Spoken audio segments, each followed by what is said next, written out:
Chris. Hi, I'm Nicole. I'm Charlotte. I'm Campbell. I'm Ruby. I'm Elizabeth, and I'm the Comms 1100A class. Okay. Every day, students itch for the day spring break starts, so that means time for vacation. The question is, where to go? You could pick the beach, the city, the lake, but I think the best option is the mountains.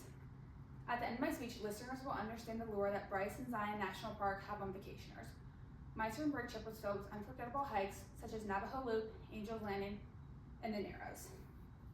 My trip started as we made the drive from the Las Vegas airport to Southwest Utah at Bryce Canyon. When we got there, we had to check into the visitor center, and then after the visitor center, we went to one parking lot which is overflowed. Then we had to go to the next, and it was about a mile walk from there just to get to where the hike started. The hike that we chose was Navajo Loop. As soon as you started walking, the immediate way down was by switchbacks, which was just like a zigzag pattern down. We just walk and then turn and walk down. We lost about 600 feet of elevation on the hike, and then we gained it when we came back up. My favorite part though of the hike was the hoodoos that we saw. There are these rock formations that are formed by something called frost wedging, when water gets in the cracks of the rocks and then it freezes and expands, making the rocks crack and form different shapes. There are a bunch of notable ones, one that looks like Queen Victoria and then another one that looks like Thor's hammer. Besides that, the history is super important.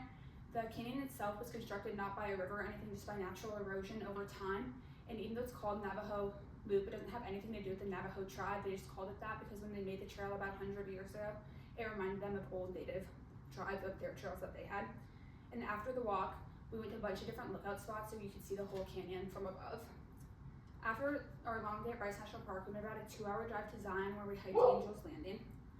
As soon as you got off the shuttle at Angel's Landing, you had to walk about a mile so that way you could get to the summit of the hike. And once you got there, again, it was switchbacks, but they were way worse than the ones in Bryce because it was super hot and they were way longer. But once you finished those, the second half going up was in the shade, so it was a lot better. Then once you finished that, you got to something called Walter's Wiggles, which is another set of 6 switchbacks, and it's 21 of them, but they're in the shade, so it's super short and easy to do. Well, then once you finish those and you get to the top, it's called Scout's Lookout. And at Scout's Lookout, you can see the whole canyon from above, but that's where you have to stop if you don't have a permit. But we had one since we won the lottery drawing, so once we started Angel's Landing, it was about 500 feet of elevation right there, and it felt like you were rock climbing because on each side it was just like 3 to 4 feet, with like 1,000-foot drop-offs on each side. It was super tedious and strenuous to try to get up, but once you made it to the top, you could see the whole lower half of Zion National Park. Then finally, our last hike that we did was the Narrows.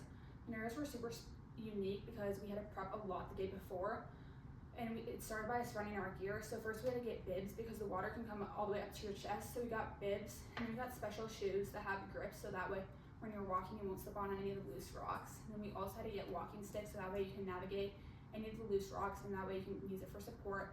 And then finally we also got waterproof backpacks so that way nothing got damaged. And then the worst part of the trip though was just the trek to get to the hike itself. We woke up super early and we had all of our gear on, and we were staying in town Springdale, which is connected to the national park.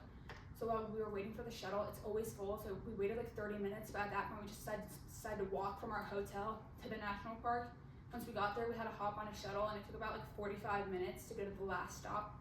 Once we got off, again, it was about like a mile walk just before we could even start the hike. But once we got there, it was super cool because the walls were about like 2,000 feet high of just sandstone, and every like half a mile or so, there were concaves or rest stops, so that way you wouldn't have to be in water the whole time. The canyon itself was formed by the Virgin River, and it's about 16 miles round trip, but we only went 3 miles out before we turned around. And even though it's like super long, you don't get that hot because in the canyon, sun only shines 3 to 4 hours a day because of how high the canyon walls are. That spring break trip inspired me and my mom to go see more national parks in our future, including this upcoming fall when we're going to see the last 3 in Utah. As you can see, my spring break trip was filled with lots of once-in-a-lifetime experiences at Zion and Bryce National Park. However, it's super important to make sure that we preserve these national parks so that way everyone can enjoy them long-term.